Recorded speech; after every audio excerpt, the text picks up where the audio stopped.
So I get feedback on my leadership all the time. In fact, I look for it often. There are two things about me that I know quite well, but I always need feedback on. One is I'm the eternal optimist, right? And that's great when you're trying to do impossible things, because you have to have a belief in yourself and your idea.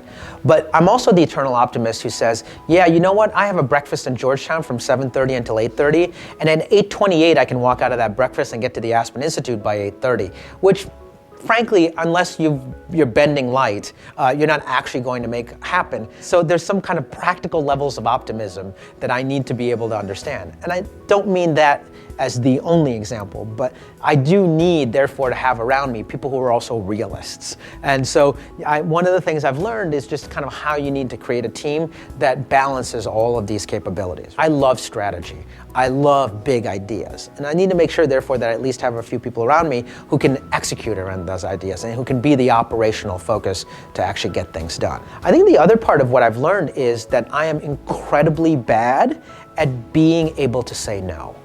Right? And so that can be from everything from when people want to have meetings with me to the number of things that I want to take on at any point in time for myself and the organizations in which I'm engaged.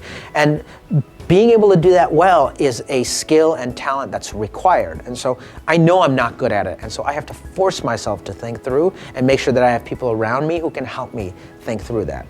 And then the other part of being able to say no is just to do it for my own literal fundamental ability to live, right? Kind of the physical sustainability.